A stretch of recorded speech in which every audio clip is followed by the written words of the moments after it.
Hello and welcome to the AIM webinar series.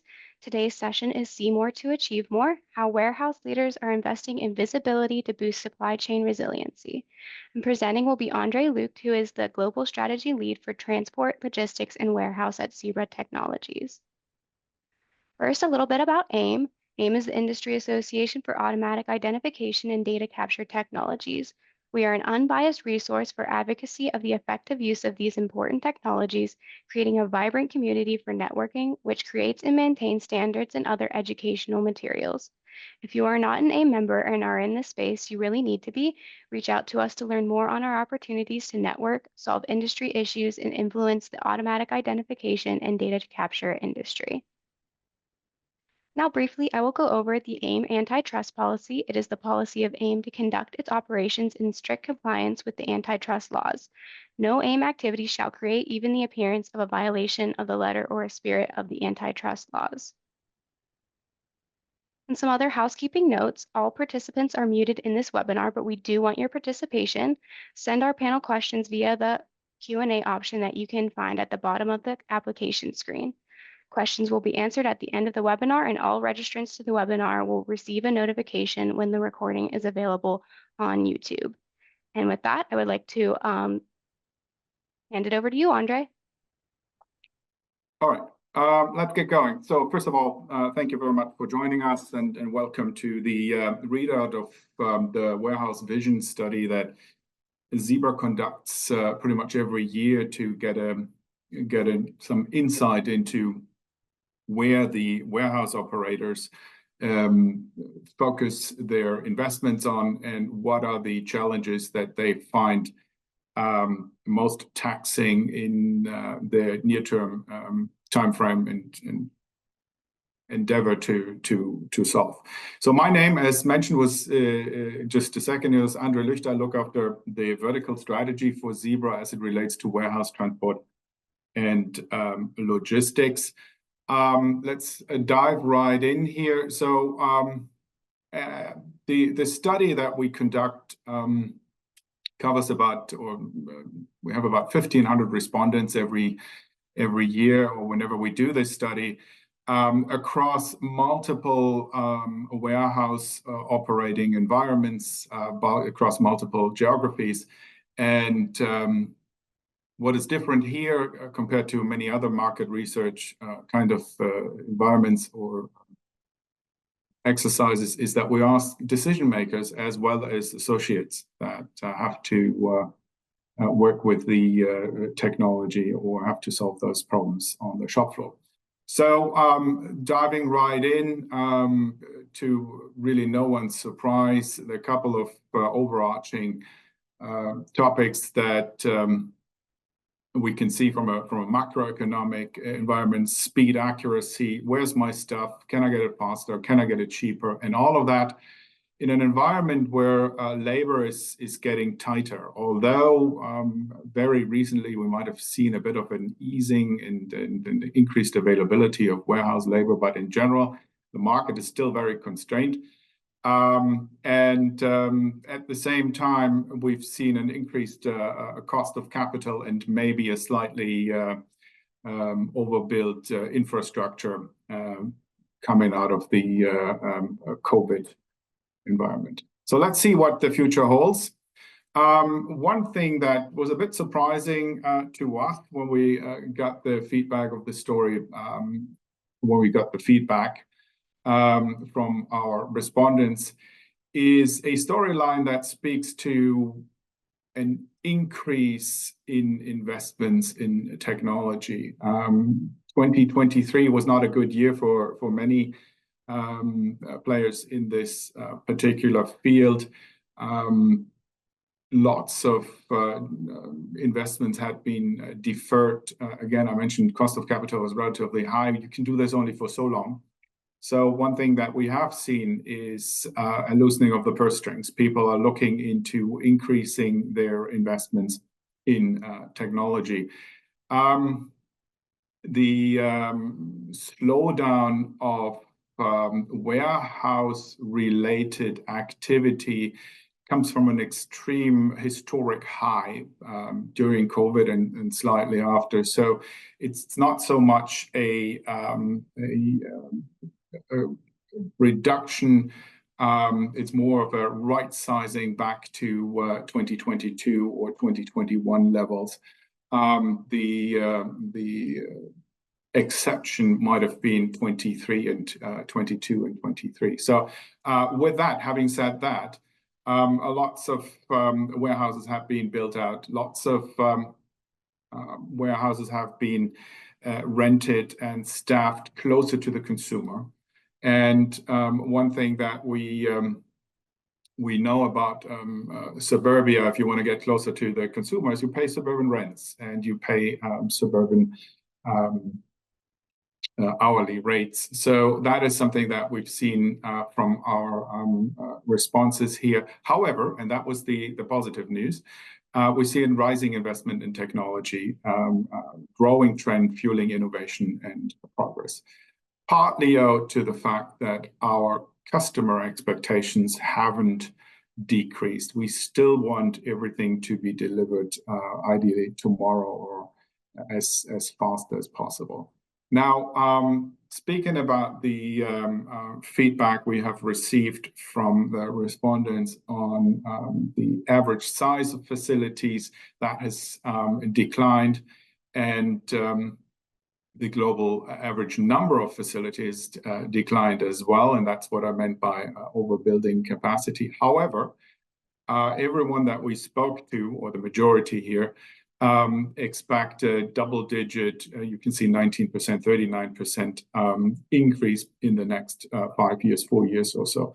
So having said that, it looks like 2023, being a not so good year for the industry, is going to be behind us, and the build out of warehouses is continuing. So one thing that we have seen here is a feedback that speaks to the managerial stuff in those warehouses, talking about accelerating timelines of modernization projects, partly because nothing much happened in 23, but so there's some catch up to be done, some refresh to be done, but also accelerating timelines with modernization projects, partly born out of the idea that there isn't an abundance of labor available. And 69% plan or increase funding for those warehouse modernization plans, albeit from a lower base in 23, but this is positive outlook as to technology and modernization spend. If we're looking into what those investments are for, if you look at the figures here on the right, it's visibility, inventory visibility, asset visibility, operational visibility, as a foundation for any and all decision making. In this particular context, there's a disconnect between what the consumer sees on inventory management systems that can source down to individual items or zero items, and what the warehouse kind of environments can deliver in terms of inventory accuracy. If your system suggests that there are 2 items left of something, and the inventory accuracy in your warehouse is at 85%, that could translate into there being 1,000 items still sitting there, or 1,500 on back order. So what we're trying to get to is this disconnect between what the consumer sees and what could conceivably be delivered by the warehouse management staff. This might be 2 separate stories. So that's why a lot of investments are going into visibility. Visibility, again, if inventory out of stock is just about the worst case scenario, and while you might be able to get to fairly accurate inventory numbers in omni-channel fulfillment, picking from a store kind of environment. Most of the distribution centers, most of the warehouse environments still hovering around the 80% mark when it comes to inventory accuracy. So again, that is something that finds a lot of investments at this point, improving speed, accuracy, and visibility. One thing that we got from our respondents is there's very little chance for a trade-off.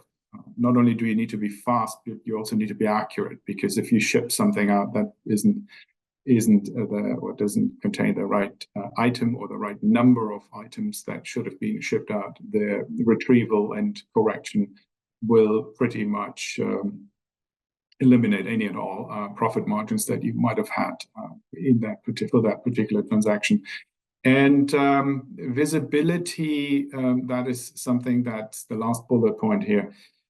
Visibility as part of an automatic identification approach. So lots of sensor-based technology for data capturing without involving humans. Not because this is technology is always going to be there, but in a lot of environments we don't find enough humans or warehouse labor, qualified warehouse labor, that is able to carry a handheld device for that matter. Let's have a look where this money is going.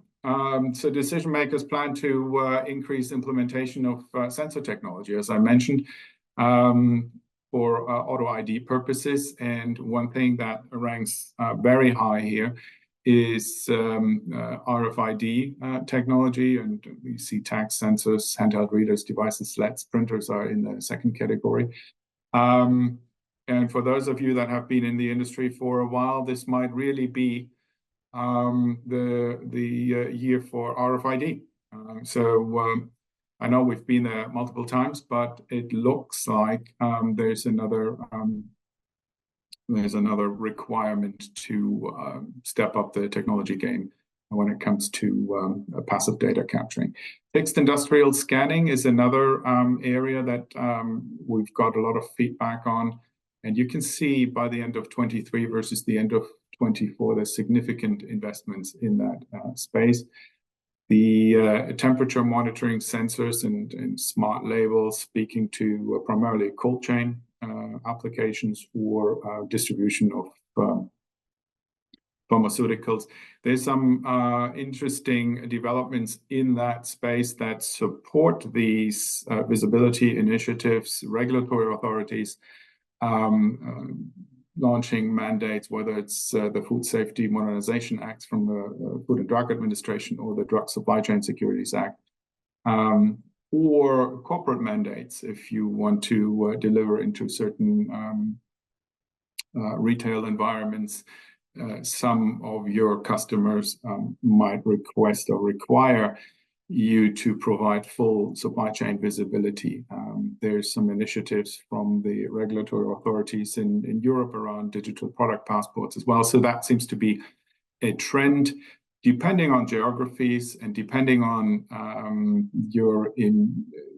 the kind of commodities that you are storing and distributing. This might not be as relevant in the first go, but it is coming. And if you are in the business of storing and distributing perishables, it'll come sooner than if you are doing some non-perishable items. Machine vision is an interesting area, machine vision and camera vision. So machine vision being the industrial side of camera technology, super fast, sub-millimeter kind of quality control, and industrial robotics kind of use cases. And then the camera vision, cameras that can optical character recognition, whether it is scanning, whether it is object identification. There's a lot of investment that is going into the vision space, and last but not least, 3D sensors. So just a disproportionate amount of money going into capturing data in a passive way, and chief among those is the RFID technology. So the one thing that is never going to go away is the efficiency and efficiency idea. And one thing that we have unfortunately had to learn in the last 18 to 24 months is supply chain resiliency is not something that we should take for granted, whether it is a blockage of a Suez Canal or Panama Canal running out of water, or ports are not operating to the fullest extent because there are some labor issues, whatever it may be. Our supply chains are under constant review, in the sense that is a single sourcing strategy the right way to? Do we have alternative means to land products to into the markets that we operate in? And that is something that seems to be increasing, not decreasing. So supply chain resiliency was not on the radar screen 5 years ago, or not as much. It is very much on the forefront of the respondents here. You have geopolitical issues that you need to deal with. So that is something that is a challenge, and the answer to this then is, what are we going to do about this? How can we potentially react to some of those events without losing productivity, without losing profitability? Now, you've seen on the one of the earlier slides on the left the accelerated timelines of modernization projects and the increased funding for those plans. Let's have a look what the priorities look like. And as I mentioned before, labor optimization. And with labor optimization, we don't necessarily mean, or our respondents don't necessarily mean, replace labor with robotic automation, for instance. It is more access to labor and turning the labor that is available into the most effective resource we could operate in a warehouse environment. And the close second here then is streamlining processes. And that relates to a refreshed, renewed look at what is it that contributes to a faster processing? How can we error-proof some of our pick, pack, ship kind of environments, and how can we optimize our supply chain flows? Moving or cloud migration, moving to cloud-based systems is still on the forefront. It's not done deal yet. A lot of our respondents are in the midst of moving their systems to the cloud. So, and the investment, as I mentioned before, is visibility across the supply chain, whether it is to improve response times to a consumer, or whether it's optimizing for cost, or all of the above. That visibility into the supply chain is never going to go away, and it ranks prominently here. This is also a task that isn't necessarily easy, as we all know. A supply chain consists of anywhere between 10 to 12 independent commercial actors, and that is something that needs to be aligned, making sure that visibility or item level, case level, load level, pallet level visibility is available to the next supply chain node is an ongoing struggle, and something that is worth investing in. Supplier management, here we see a slightly larger focus than we've seen in the past. That has to do with potentially moving some of the manufacturing or some of the sourcing points into different environments. Digital twin technology, again, a technology that is very much based on visibility and availability of data, and so the data capturing is going to be a foundation for digital twin technology. But in a nutshell, we've seen digital twin technology for the design of network for decades, but we see a lot more of that now for the design of sites and processes and workflows. So there's a lot more feedback on that. And then robotics, anything that can be automated will likely be automated. But we see probably 2 speeds or 3 speeds in this particular deployment environment. On the brownfield side, retrofitting robotics into an existing site is a lot more challenging than starting fresh in a greenfield kind of environment.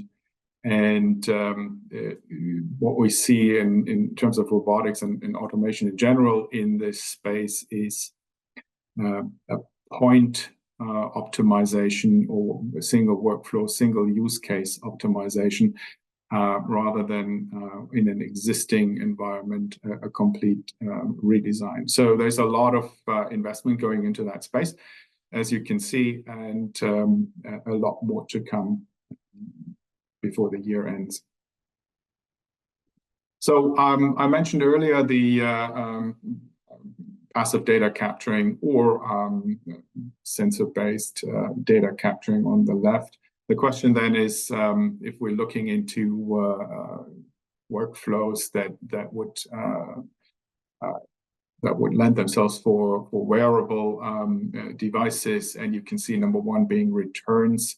That whole return 5 years ago, 3 years ago, this was a brand new kind of phenomenon that needed to be dealt with. I think at this point, the structure of the workflows and the processes are in place. However, there's still some opportunity to handle returns most effectively and capture the data that needs to be captured.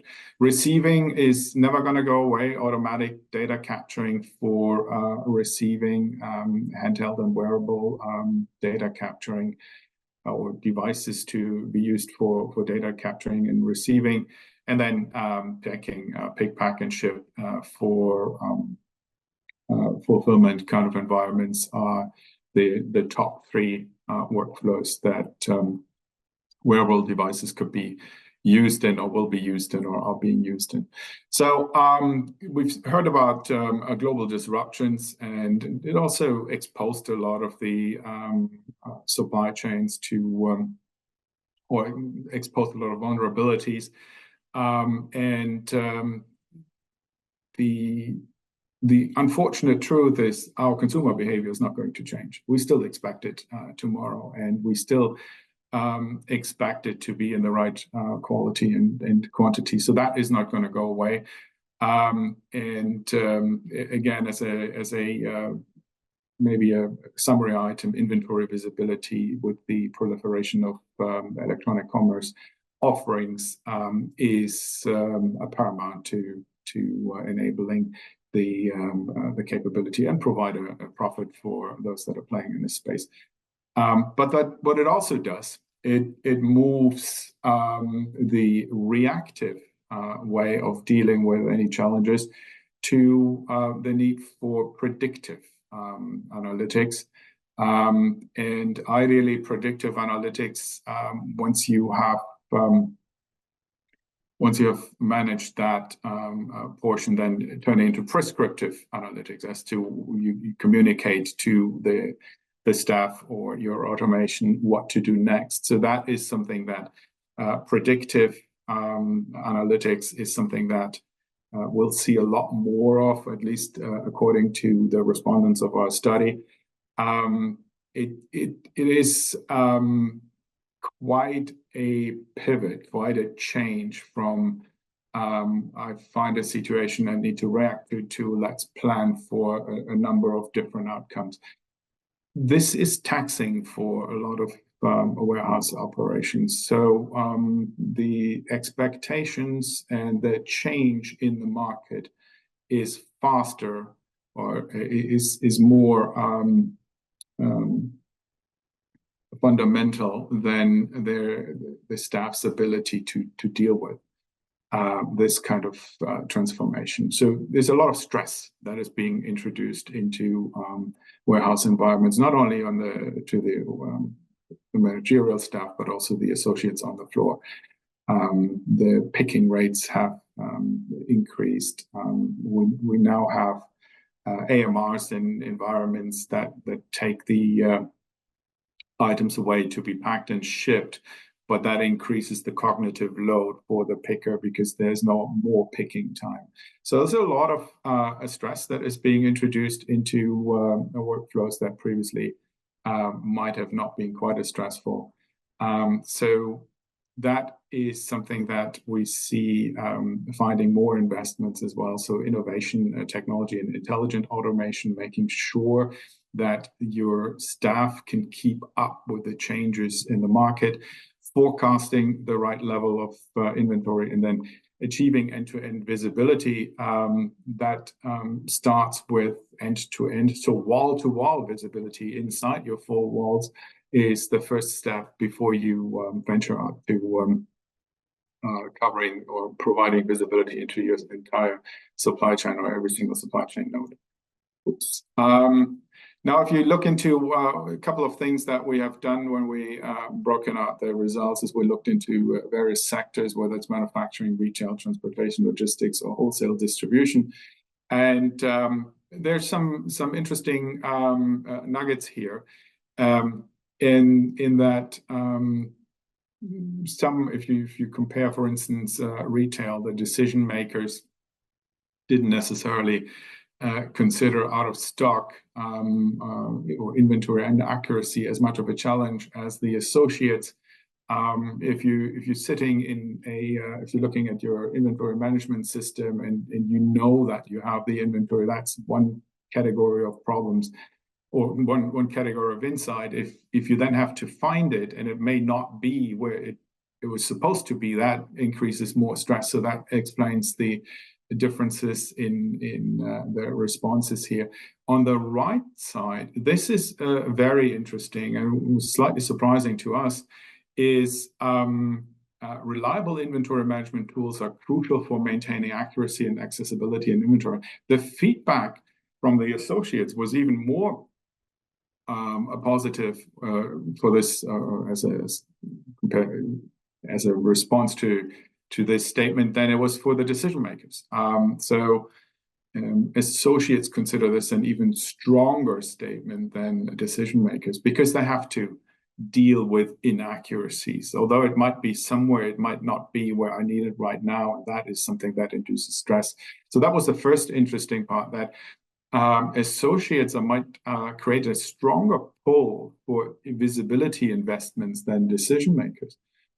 And the next one, a similar picture, and again, equally surprising, when we started to discuss the deployment of automation, whether it is intelligent automation, whether it's conveyance or AMRs or whatever, the initial feedback was, oh, this might impact my job security, and there might be some negative connotation around the deployment of AMRs, for instance. And it looks like that is not the case. The warehouse associate responses were a lot stronger when it comes to deploying new technology in terms of it improving overall morale than expected by the decision makers. The only way to explain this is imagine you start a new job and someone hands you a 10-year-old laptop. The latest technology, the best technology for everyone on the shop floor drives and improves overall morale. I think that is a very strong takeaway from the study that I don't want to say was surprising, but the adoption of technology and the fact that the latest technology will improve morale are some key takeaways here. So if we look into what could potentially accelerate your warehouse visibility, so there are obviously a couple of emerging technologies, whether it's RFID, 3D sensors, etc. I mentioned that. Analytics is one of the key ingredients here. There's still a lot of potential to fully leverage the intelligence. The data that is being collected at this point is only a fraction of that is being used, and there's a lot more that can be done with this. Latency and the cadence at which you collect data. We're almost at real-time or near real-time data collection in some environments. That should support real-time decision-making and next best action kind of decision tree support. So there's a lot of opportunities in that space, and then the tackling disruptions, having plan B or C or D, real-time data will help you with that, whether it's rerouting a truck, looking into secondary ports, or even an alternative route to load a trailer, etc., whatever it may be. So any kind of a disruption, different priorities, unloading, and what dock door your forklift driver is supposed to go to next. These kind of things can we support it with data collected in real time. Again, as I said, over the course of the last 30 minutes or so, there's a lot of pressure to implement new technologies, and everyone agrees that it will benefit the staff and asset utilization, but it is something that needs to be done. And this is probably more so the case this year and next than it was in the past, because there were some investments that weren't made in 2023 because the economic environment wasn't conducive to do so. So, but in going forward, 71% of executives are investing in software and automating analytics and decision making, which is all contributing to accelerating their warehouse visibility. Now, if you look into this requires a moment to explain. If you look from left to right, there's a bit of a, for lack of a better term, a maturity curve here, from going from a connected workforce, optimized mobility, to real-time visibility. And you can see on the top the corresponding goals and investment rationales. And you can see there are timelines on the far right. So people have invested in optimized mobility already over the course of the last year. And one of the key investment themes, as you can see, in 2028 here, the next 4 to 5 years, is expanded asset visibility and insights. If you can see the curve going down on the far right, that doesn't mean it's no longer important, but it just means it's done. So operating with real-time guidance and decision-making, and then a proactive performance management based on data-driven approaches as the ultimate goal for 2028. And you can see what people responded to, or what their responses were when those questions were posed. The truth of or the feedback, the key of the feedback is we generally overestimate the technology footprint that you find in this warehouse environment. So these timelines, especially if you have disruptors, are getting drawn out and moved to the right a little bit, as you can see here. But nonetheless, it should give you a fairly good indication as to what a maturity curve or a development and investment priority line could look like. So as we mentioned, inventory visibility is one of the key drivers and determining factors of the maturity of the warehouse. integrating this in the back end or with other supply chain operations is vital, not only when it comes to fulfilling customer orders and making sure that what you communicate on your order management system is actually really available to be picked, but it's also important for replenishment cycles. It's also important for your transportation providers, etc. And so the entire inventory level visibility across the entire chain. We're still some time away from this being available across all chains, but we're starting to see more accurate and more real-time feedback for some commodities. Customer expectation, I mentioned this earlier, that's not going to go away. We're not magically all accepting performance levels that we had 5, 6, 7, 8 years ago. Quite the contrary.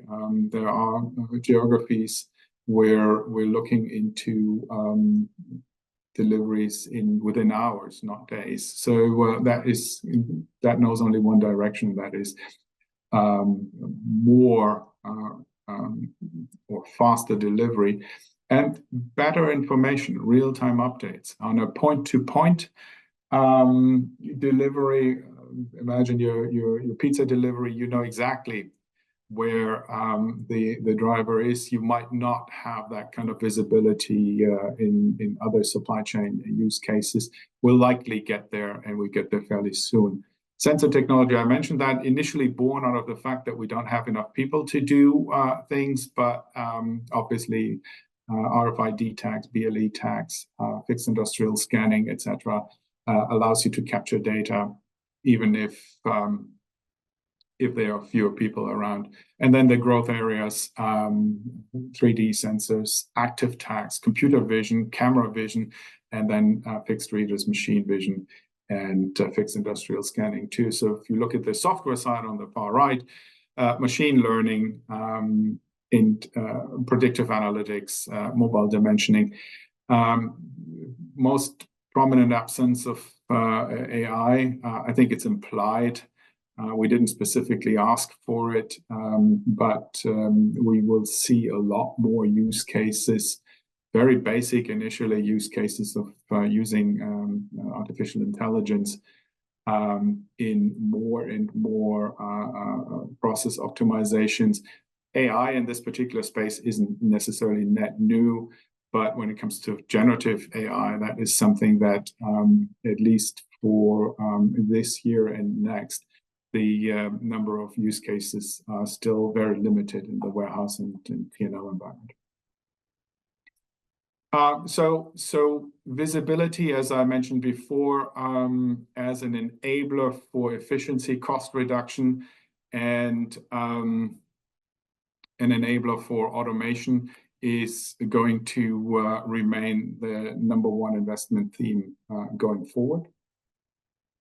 And I want to, just before in closing, I want to point out this is one readout of a 3-part series of our warehouse vision study.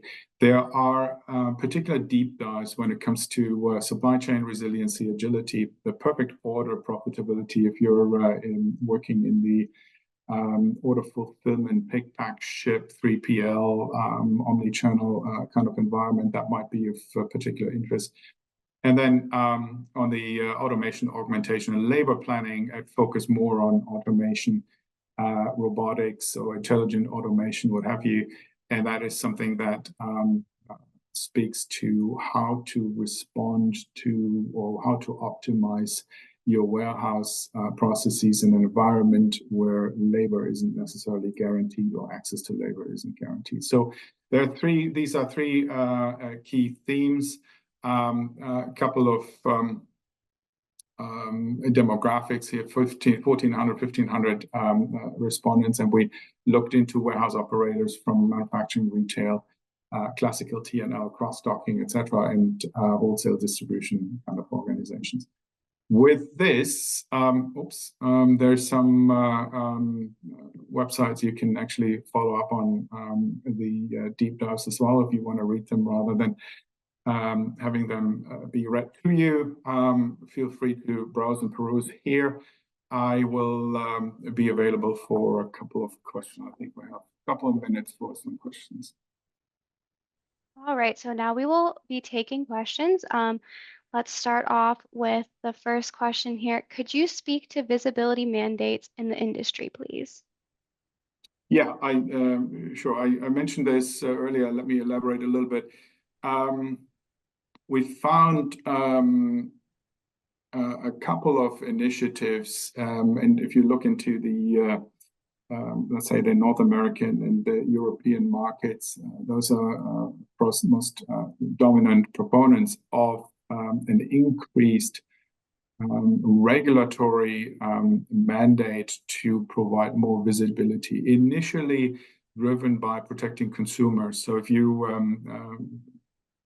everyone has gone through a recall, whether it's bad yogurt or whether it is your leafy greens being contaminated, whatever it may be. The industry or the regulators in this case thought it was a great idea to provide more visibility into the supply chain of certain commodities. And there are two major administrative acts that have been put in place. The Drug Supply Chain Securities Act, and doing exactly what the label says, managing and providing guidance and a legal framework around what is needed for visibility in distributing drugs. You can imagine the stakes are fairly high in that particular environment, but we've seen the same thing now for food, perishable foods. Initially limited to certain commodities, the commodities that have the potential to ruin your day if they're spoiled. And the requirement is pretty much for everyone in that supply chain to collect data from a lot sized or a batch size data for information that entered your environment and do what sits in your particular warehouse or distribution center and what is left. That is going to go live in the next 18 months or so. But this is meant to protect the consumer and provide a greater deal of visibility. In Europe, the European Digital Product Passport is a similar exercise with a slightly different aim. Here, it's more about what do we know about the ingredients that go into or what do we know about the components and ingredients that go into a finished product. Making sure that all legal and social standards, ethical standards are being maintained, and again, providing or requiring a lot of visibility into the supply chain. That is something that will drive the need to provide more granularity in data capturing when it comes to item case, pallet, and load level visibility. So another question we have, it looks like associates are more bullish about the impact of technology than their management. Why do you think that is? That was I mentioned that was something that we were quite surprised about. The only thing that would make sense in this particular environment is not necessarily the love for technology, but what we see in this space is specifically for automation, that a lot of the non-value-adding tasks can be given to a robotic solution, for instance. Long walks, heavy carrying something that is heavy, helping you with the stuff that no one liked to do, and the stuff that might actually might have contributed to repetitive strain injuries or something along those lines. So it was perceived to be a support more so than we expected. So that was quite surprising. One thing that especially when it comes to deploying robots. One thing that always surprised me is when you talk to warehouse operators is the degree of identification of the associates on the shop floor with some of those tools. They're being given names. Some of the charging stations look like dark houses or whatever it may be. So some of these speak to a very high degree of identification. And then, as I mentioned before, if you're being given the latest technology to do your job, I think you generally feel a lot more valued than if you're being given tools that are outdated or not necessarily a perfect fit for the task at hand.